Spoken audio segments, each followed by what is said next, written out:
बोलिए सदगुरुदेव की जय। मेरे जीवन के प्रेरणा स्रोत मेरे परम आराध्य सदगुरुदेव एवं सत्संग सभा स्थल में बैठे हुए मेरे धर्म प्रेमी सज्जनों एवं माताओं बहनों नन्हे मुन्ने प्यारे बच्चों,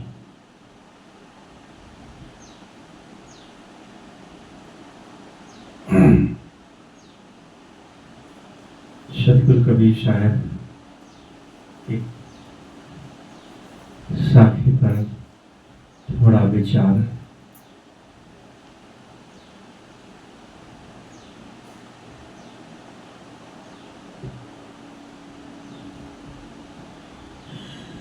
समझे की गति एक है, समझे की गति एक है, जिन समझा सब ठौर। कहें कबीर ये बीच के बल कहीं और की ओर।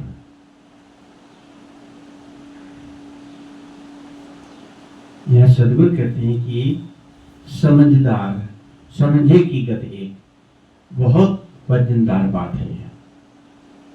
व्यवहारिक क्षेत्र में सभी समझदारों की दशा एक होती है। समझदारों की व्यवहारिक में समझदार लोग और बेसमझ में बहुत अंतर होता है। हम देखने में तो सब अच्छे समझदार लगते हैं, करते क्या हैं?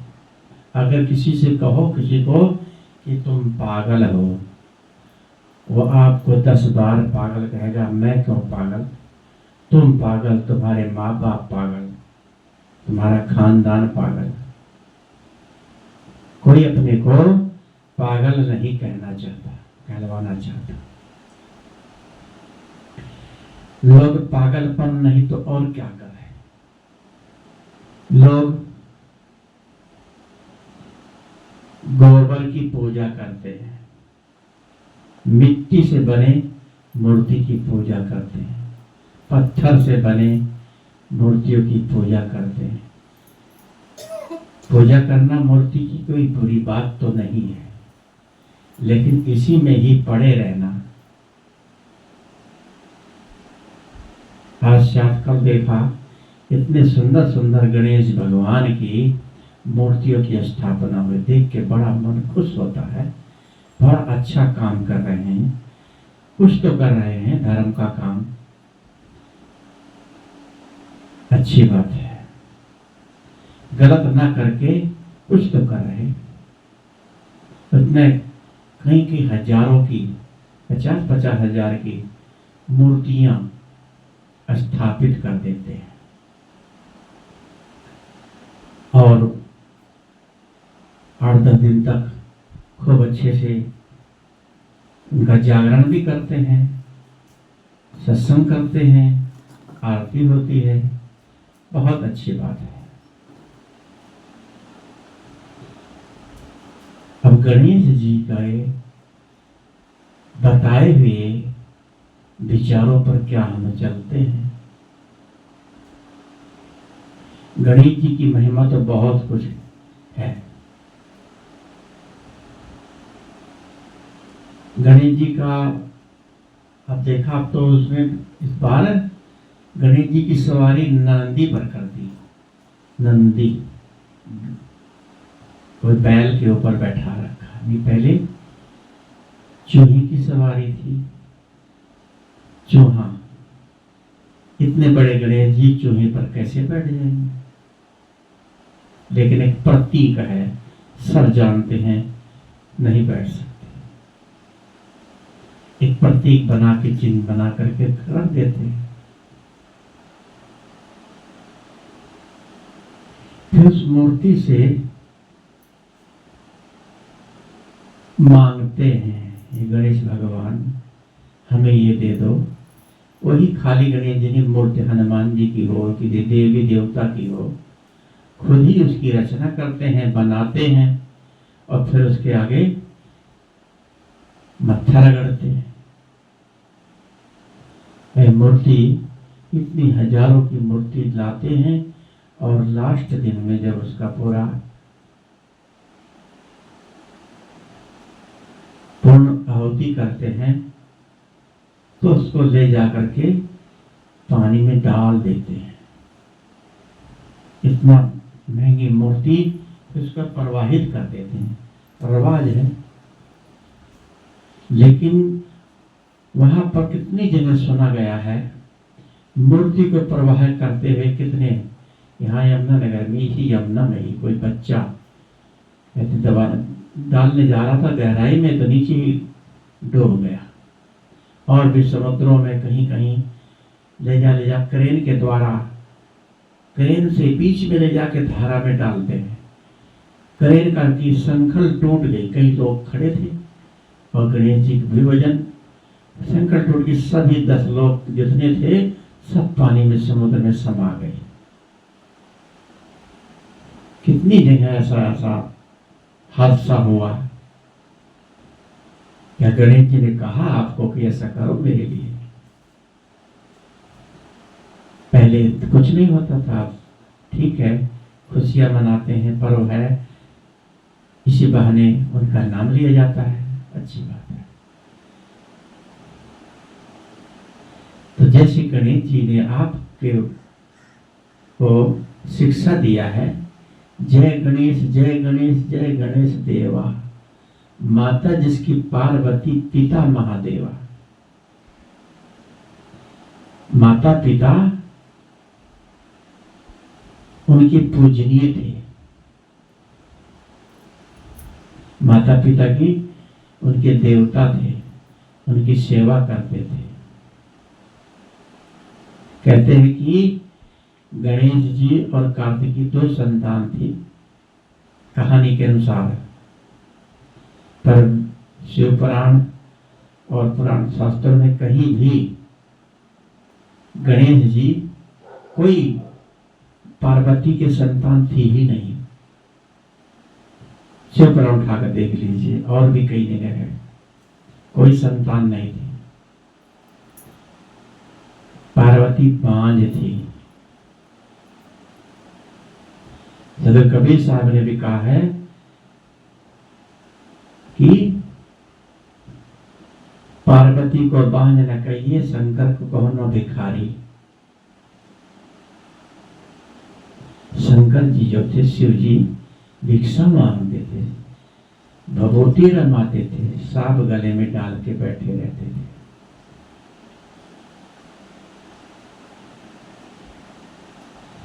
कहानी के अनुसार की गणेश जी को उत्पत्ति बताई गई। पार्वती ने अपने शरीर से मैल उतार करके गणेश जी को पैदा किया।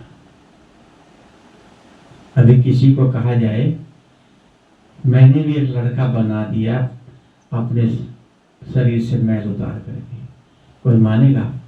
वैज्ञानिक युग है, वो भी मान्य नहीं, लेकिन लिखा गया है। जो चीज वेद शास्त्रों में कहीं लिख दी जाती है तो उसको लोग विश्वास करते हैं कि लिखा है, इसको कैसे गलत मान लें। बस विश्वास कर लेना चाहिए, शंका नहीं करनी चाहिए। वेदों शास्त्रों में पता नहीं क्या क्या लिखा है। कहीं मैल उतारने से कोई बच्चा पैदा हो जाएगा, चलो हो गया। उसको रक्षा के लिए कहीं पार्वती ने, शंकर जी से दूर रहती थी, पार्वती ने रक्षा के लिए चौकीदार बना के खड़ा कर दिया कि कोई अंदर नहीं प्रवेश होने पाए, जो आए उसको मार डालना। उधर फिर शंकर जी ढूंढते ढूंढते पार्वती को आए, आकर के देखा तो उनको वहां पहरेदार था। कह मिलना जा रहा हूँ पार्वती से। कहे आप कौन है? मैं शिव जी हूँ। कहे नहीं, अंदर पर माता की आज्ञा है, मैं उनका पुत्र हूँ। आप मेरे से युद्ध करें, मुझे हरा देंगे तो चले जाओ। तो उस प्रवेश नहीं होने दे। दोनों कहते बड़ा घमसान युद्ध हुआ और तो शिव जी ने उनको त्रिशूल मारा तो धड़ उनका अलग सिर कट के समुद्र में जाके गिर गया। कहते वही नारियल बन गया। कल्पना है। फिर पार्वती निकल के नहा स्नान करके आई, ये देखा मेरा पुत्र मरा पड़ा। क्रोधित हुई कि तुमने मेरे पुत्र को मार दिया।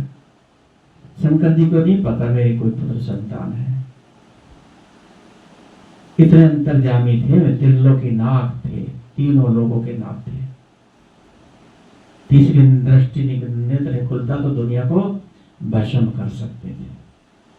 लेकिन इतना उनको नहीं पता लगा कि ये पुत्र मेरा है, पार्वती ने बनाया। फिर इसके बाद कहानी के अनुसार पार्वती ने कहा मेरे पुत्र को जिंदा करो। तो उन्होंने कहा कैसे जिंदा करूं? कि ये जिंदा करो, नहीं तो फिर मैं नाराज हो जाऊंगी आपसे। तो उन्होंने कहा ठीक है। उन्होंने ला करके त्रिशूल भेजा कि किसी बच्चे का सिर काट के ले आओ। त्रिशूल गया और एक हाथनी अपने बच्चा उसके पास पड़ा था, उसी हथनी का के बच्चे का सिर ही ले आया। त्रिशूल ला करके उसे जमा दिया। अब अंदाजा लगाओ 10, 15, 20 साल का कोई 50 साल का हो, आदमी के सिर पर हाथी का सिर कैसे टिक जाएगा? कितना बड़ा सिर होता है हाथी का, तो ये बच्चा, हाथी का बच्चा ही क्यों ना हो, बहुत बड़ा होता है, कैसे टिकेगा? शिव जी ने उधर तो गणेश जी की हत्या कर दी और उधर जो है कि एक और हत्या कर दी, एक हथनी के बच्चे को भी मार दिया, 2 हत्या कर दी। अरे शिव जी में इतनी शक्ति थी, जिंदा कर देते उसको, हत्या तो उसे करने की जरूरत ही नहीं थी। अब उसमें सोड़ सहित उनके सिर धड़ पर लगा दिया, इसलिए वो हाथी का सिर है, वो सोड़ है, दांत है, बड़े बड़े कान है, हाथी का पूरा आकार है, पेट बड़ा है। क्या मतलब है इसका? कहीं ऐसे भी कोई इंसान होता है, लेकिन लिखा गया है, विश्वास कर लेना चाहिए।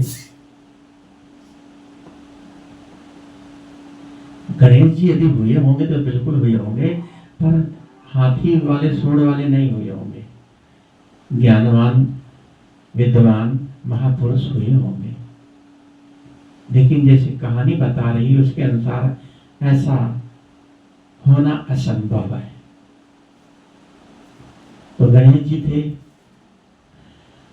और कार्तिकी कहते एक संदेह और 2 संतान बताई गई। तो उन्होंने कहा जो दुनिया का सबसे पहले दुनिया का चक्कर लगा के आ जाएगा उसको हम अपना प्रिय और उसको राजकाज देंगे, अपना प्रिय सबसे बड़ा उसी को हम मानेंगे। कहते कार्तिकी पूरी दुनिया का चक्कर काटने चले गए और गणेश जी वहीं खड़े रहे। और गणेश जी धीरे घूम करके माता पिता के चारों तरफ चक्कर काट के आके प्रणाम कर दिया। कार्तिकी बहुत देर में आए, देखा तो कार्तिकी भी आए, कहे मैं दुनिया का चक्कर लगा के आ गया। उसने कहा तुम गणेश जी क्यों नहीं गए? कहे मैंने तो भी लगा लिया दुनिया का चक्कर, मेरी तो सारी दुनिया आप हैं, माता पिता हैं। तो गणेश जी की विजय हुई। तो गणेश जी अपने माता पिता को देवी देवता से बढ़ के सब कुछ अपना पूरी दुनिया मानते थे। क्या हम लोग अपने माता पिता की सेवा करते हैं? माता पिता कहने में चलते हैं? माता पिता को क्या मानते हो? माता पिता हमारे गुरु हैं, हमारे इष्ट हैं। माता पिता से सब कुछ मिलता है।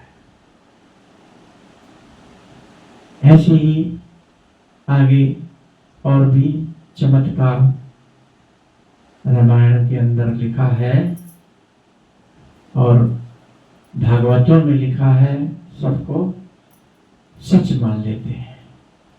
एक कहानियां हैं, सच क्या है इसका पता लगाना चाहिए। अगर कोई कहे 2 तो 4 हो, कोई कहे 2 2 5 होता है, क्या मान लेंगे? कोई 2 2 4 कहे तो मानने वाला लायक है, 2 2 5 कैसे हो जाएगा? लेकिन कहते हैं, लिखा है, राजा सगर के कहते हैं संतान 2500 संतान एक बार में पैदा हुई है। राजा सगर के हो सकती है, लिखा है। और राजा परिवर्त का रथ जो है कि जिधर जिधर गया उनके पर रथ के पहिए से जितना समुद्र बना है, उनके रथ के पहिए से समुद्र बना है। जहां जहां उनका पहिया गया धंसता चला गया, समुद्र बन गया। क्या ऐसा हो सकता है? और रथ किसने बनाया होगा? कितना बड़ा रथ रहा, कितना बड़ा पहिया था उसका, लिख दिया गया। कहते कि राम गोस्वामी जी ने तो लिखा है कि जिस टाइम चारों भाई पैदा हुए, उन लोगों का जन्म उत्सव मनाया गया। तो जन्म उत्सव में सब देवी देवता आए। कहते हैं कि सूर्य भी उत्सव को देखने के लिए आया कि भगवान राम जो तीनों लोगों के मालिक हैं, उनका उत्सव देखने के लिए सब देवता आए। तो सूर्य को भी मन किया, वो भी उतर आया और आकर के उत्सव देखने लगा। कहते उत्सव देखते देखते एक दिन एक दिवस, पूरा एक महीना दिवस, एक महीना एक दिन का हुआ। सूर्य डूबना ही भूल गया, उत्सव देखता ही रहा, खड़ा रहा एक महीना तक, सूर्य डूबा नहीं। वाल्मीकि रामायण में तो कहीं नहीं लिखा है, लेकिन गोस्वामी जी ने देखा होगा, लिख दिया। मानेंगे? सूर्य ऊपर से आ जाएगा, कोई इंसान है, वो ग्रह है,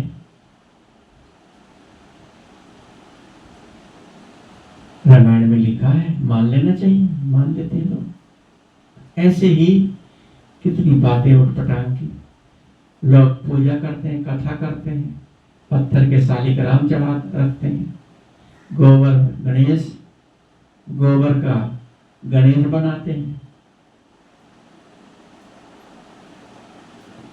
पत्थर की पूजा करेंगे, गोबर गणेश, गोबर रख देंगे और वहां धूपबत्ती, चावल, अक्षत वगैरह डलवाते। कितना पागल है, क्या समझदारी है ये? लोग मछली खाते हैं, मुर्गा खाते हैं, अंडा खाते हैं, ये समझदारी है? गुटखा, पान, पराग, तंबाकू समझदारी है? सबकी समझ अलग अलग है। अगर किसी को ना समझ कहो तो नाराज हो जाएंगे। यह सदगुरु ने कहा, समझे की गद एक है, जिन समझा सब ठौर। समझदार लोग किसी बात को लेकर आपस में लड़ते नहीं है,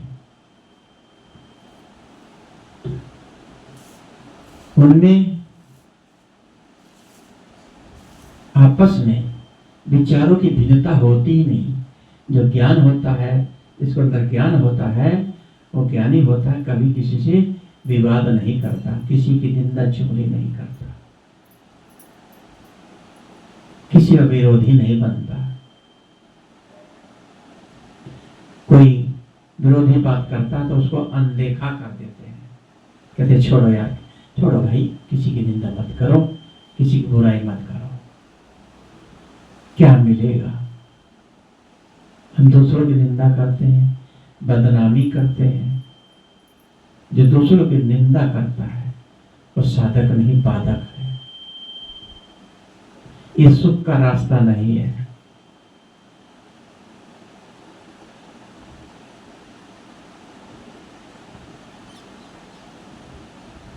सारे सुख की का कारण हमारा अंदर से अंतःकरण है। अपना अंतःकरण यदि पवित्र होगा, रहनी अच्छी होगी, सब सत्य लगता है। फिर अपना आत्म सत्य है तो सत्य ही धारण करेगा।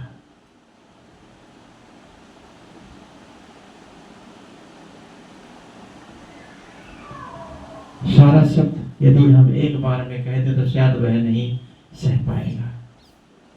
किसी को सच कहो तो कड़वा लगता है। अभी कहानी सुना रहे, अब कोई सुने जो देवी देवताओं के इष्ट जिनके हैं, उनको तो बड़ा कष्ट होता है, बुरा भी लगता है। समझते तो है नहीं, लेकिन कहते खंडन कर रहे हैं, दुनिया मान रही है, तुम अकेले कौन हो खंडन करने वाले? दुनिया देवी देवताओं की मूर्तियों की पूजा कर रही है, खंडन कैसे हुआ? तो लोगों से नहीं जीत सकते। जो जिसमें उलझा है उसी में पड़ा रहना चाहता है, निकलना नहीं चाहता।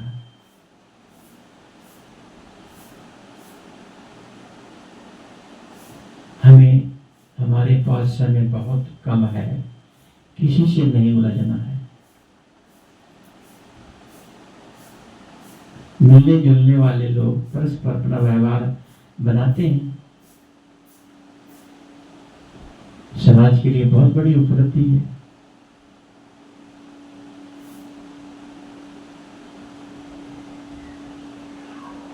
लेकिन अपने जीवन को, अपने बुढ़ापे को समझना चाहिए। ये जीवन क्षण भंगुर है, अंत भला तो सब भला।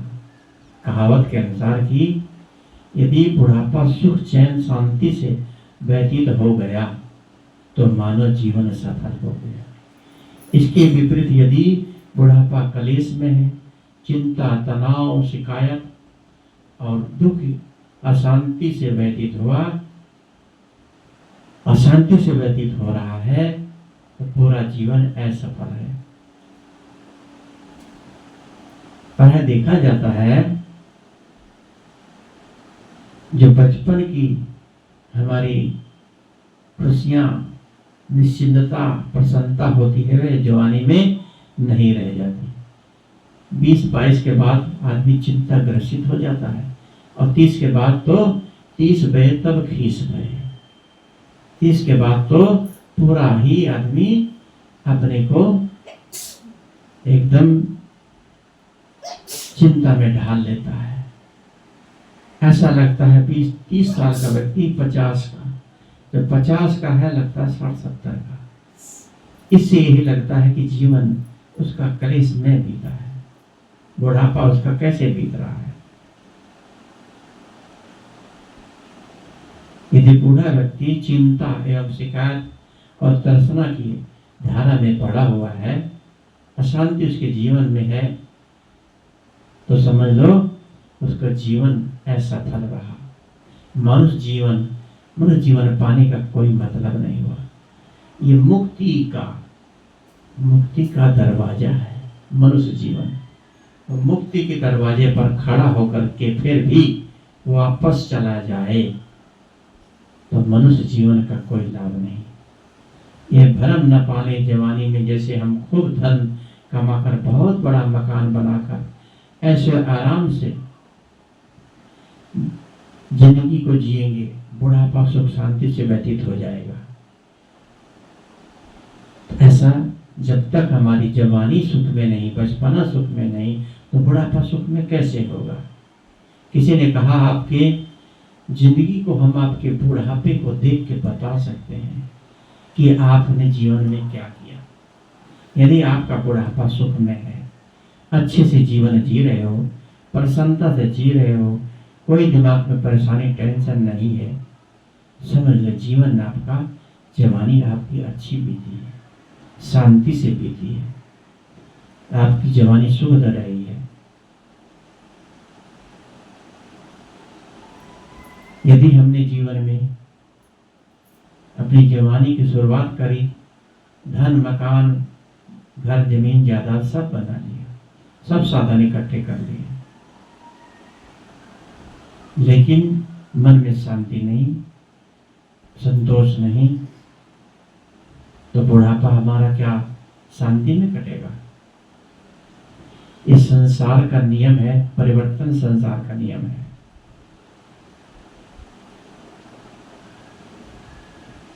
नियम है शरीर, बचपना, फिर जवानी, बुढ़ापा, फिर जर्जरता। संसार का नियम है। इस नियम से हम लोग अछूते नहीं रह सकते। नियम ही भगवान है, नियम ही परमात्मा है। आप ज्यादा खाओगे तो पेट में दर्द हो जाएगा, गैस बनेगा। नियम से कोई काम नहीं करोगे तो गलत होगा। हर काम नियम से करेंगे तो ठीक होगा। जवानी, प्रौढ़ावस्था बिताकर बुढ़ापा आता है। जब हम 70-75 साल की उम्र के हो जाते हैं तो हर आदमी यही चाहता है कि औरों की अपेक्षा मैं अभी ना मरूं, लंबी जिंदगी जीऊं। 100 साल तक की उम्मीद रखते हैं लोग, 100 तक, कहीं 100 हो गए तो अभी और 5-4 और जी लें। यानी कि मरना कोई नहीं चाहता। लेकिन जो लंबी जिंदगी चाहता है, जर्जरता आती है, शरीर जर्जर हो जाएगा, चमड़ी सुकड़ जाएगी, हालत बहुत बुरी हो जाएगी, दिखाई नहीं देगा, चला नहीं जाएगा। उस लंबी उम्र का मतलब क्या हुआ? जब तक जियो अच्छे से सुख से जियो। जिंदगी चाहे थोड़ी हो पर जिंदगी अच्छी होनी चाहिए। क्या मतलब? घुट घुट करके, तड़प तड़प करके जीवन को बिताना कोई जिंदगी नहीं। बुढ़ापे को कोई रोक नहीं सकता है, लेकिन हमें अपने जीवन को संयमी बनाना चाहिए।